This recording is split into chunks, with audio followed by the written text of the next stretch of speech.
नमस्कार, मैं लखन सालवी और आप देख रहे हैं डेली राजस्थान।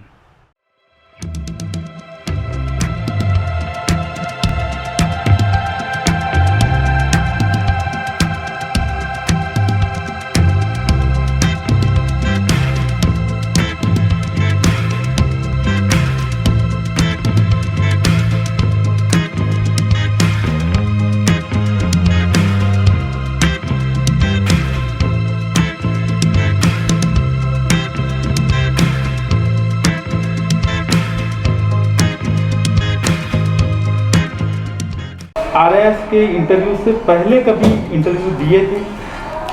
मैंने सिर्फ एक बार इंटरव्यू दिया था। मेरे कॉलेज में कैंपस प्लेसमेंट के लिए एक प्राइवेट कंपनी आई थी, बस उस समय दिया था।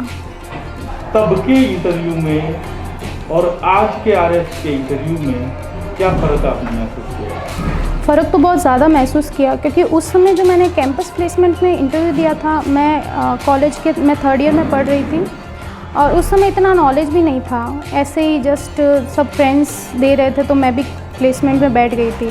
लेकिन आरएस जो था ये एक जुनून था और इसके इंटरव्यू की तैयारी के लिए मैंने काफ़ी मेहनत की। तो उस तैयारी के दौरान जो मैंने सीखा इंटरव्यू की तैयारी में, उसका परिवर्तन मेरे व्यक्तित्व में आया और मैंने पाया कि उस इंटरव्यू से मेरे व्यक्तित्व में एक जो प्रशासनिक अधिकारी में एक जो बहुत से जो गुण होते हैं वो मैंने खुद में लाने की कोशिश की। इस इंटरव्यू में कौन से ऐसे सवाल थे या कौन सी ऐसी स्थिति थी जब आपने अपने आप को थोड़ा असहज महसूस किया? मेरा जो इंटरव्यू का बोर्ड था वो डॉक्टर जसवंत राजठी सर के बोर्ड में था।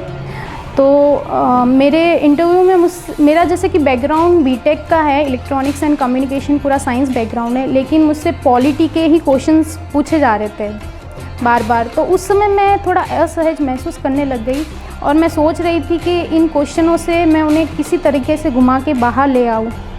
तो उस समय थोड़ा मुझे असहज महसूस हुआ, लेकिन फिर भी मैंने मेरे कॉन्फिडेंस को लूज़ नहीं होने दिया।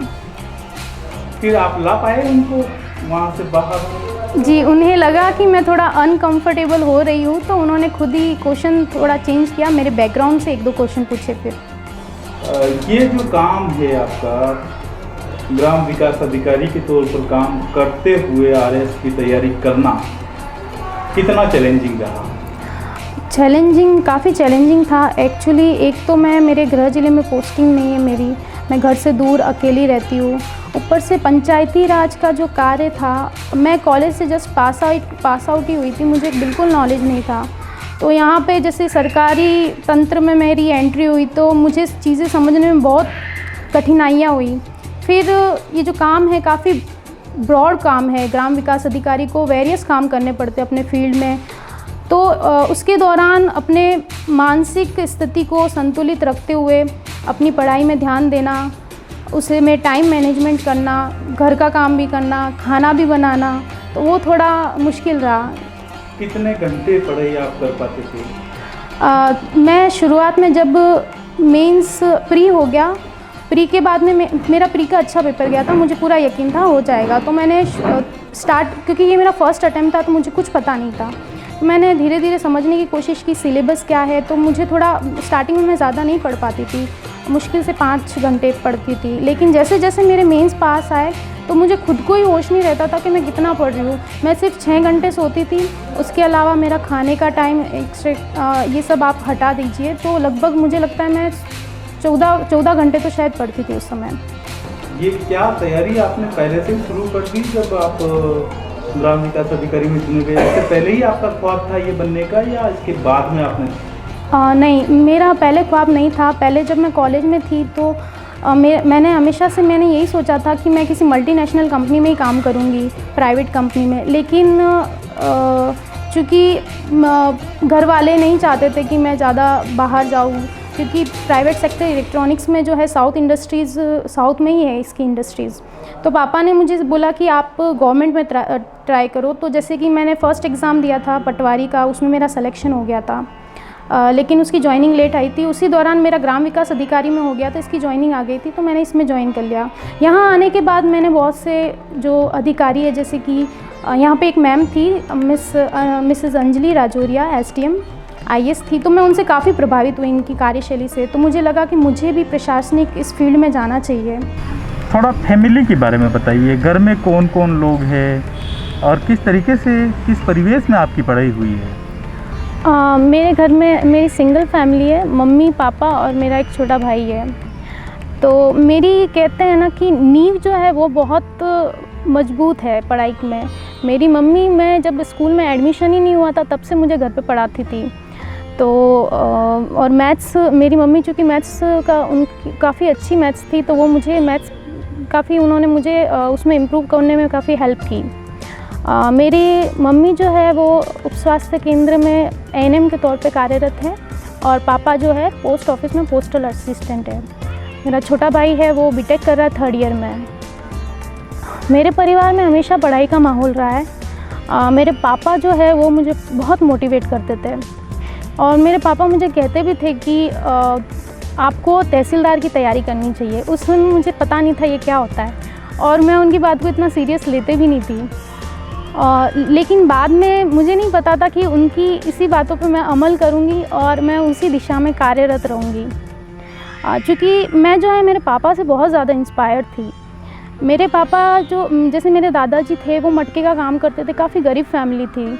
तो मेरे पापा ने बचपन में काफ़ी गर्मियों की छुट्टी में जो गर्मियों की छुट्टियाँ होती थी उस समय उन्होंने अपने स्कूल के फ़ीस के पैसे नहीं होते थे, तो इसके लिए उन्होंने जैसे होटलों में भी काम किया। हमारे वहाँ पे रेलवे स्टेशन था, तो रेलवे स्टेशन पे वो पानी भी बेचते थे। तो उनकी स्टोरी मुझे काफ़ी इंस्पायर करती थी। तो वो, उनका भी सपना था वो लाइफ में कुछ अच्छा करे। तो मैं चाहती हूँ कि उनका जो ड्रीम है उनकी बेटी उसको पूरा करे। तो मेरा परिवार हमेशा से बहुत सपोर्टिव रहा। जैसे कि मेरी 10वीं तक की पढ़ाई मेरे गांव में ही हुई है। उसके बाद में 11वीं 12वीं के लिए मुझे 10 किलोमीटर दूर हमारी स्कूल थी। तो कौन सा है आपका? मेरा गांव जो है, मैं सिरोही ज़िले के आबू रोड तहसील के छोटे से गांव मावल से बिलोंग करती हूँ। तो जो स्कूल थी 11-12 के लिए मुझे 10-12 किलोमीटर दूर जाना था। तो मैं जिस समुदाय से बिलोंग करती हूँ वहाँ पे लड़कियों को इतना नहीं पढ़ाया जाता है और बहुत जल्दी शादी कर ली जाती है। बहुत से लोग ऐसे थे, उन्होंने 10वीं के बाद पापा को बोला भी कि आप इन्हें स्कूल से आप इन्हें कि स्कूल छुड़वा दीजिए या फिर कहीं शादी वगैरह कर दीजिए। लेकिन मेरे पापा ने उस समय मेरा पूरा सपोर्ट किया और उन्होंने बोला कि नहीं, मेरी बेटी आगे पढ़ेगी। तो उसके बाद में फिर 12वीं के बाद में मेरे 12वीं में अच्छे परसेंटेज थे, 80% थे। तो मुझे इंजीनियरिंग करना था और मेरी किस्मत तो इतनी अच्छी थी कि उसके 1 साल पहले ही मेरे आबू रोड ब्लॉक में एक इंजीनियरिंग कॉलेज खुला। तो मैंने वहीं पे एडमिशन ले लिया और मेरी बीटेक वहीं से कंप्लीट हो गई। आपको मल्टीनेशनल कंपनी के साथ में काम करना था? बिल्कुल। फिर दिशा चेंज कहाँ से हुई, कब हुई, कैसे हुई? कॉलेज में फाइनल ईयर में थी। उस समय हमारे उपखंड में जो उपखंड अधिकारी महोदय थे, मिस्टर जितेंद्र कुमार सोनी लगे हुए थे। तो उन्होंने अतिक्रमण के मामले में वहाँ पे बहुत ही अच्छा काम किया। आज तक जो SDM नहीं कर पाए उन्होंने किया। तो न्यूज़पेपर्स में हमेशा पढ़ती थी मैं, और उनकी मैंने एक जगह, हमारे आबू रोड में एक जगह उनकी स्पीच का मोटिवेशनल प्रोग्राम भी हुआ था। तो मैं उनसे उस समय काफ़ी प्रभावित हुई थी। तो मैंने सोचा कि मुझे अब जो है गवर्नमेंट फील्ड में ट्राई करना चाहिए। तो उसके बाद में मैंने प्रिपरेशन की। तो मेरा ग्राम सेवक में हो गया। तो ये जॉब मैंने इसलिए ऑप्ट की क्योंकि ग्राम विकास अधिकारी की जो जॉब है वो एक ग्रास रूट लेवल की, मुझे लगता है एक प्रशासनिक जॉब ही है। आप जो काम उपखंड लेवल पे करते हो वही काम आप ग्रामीण लेवल पे करते हो।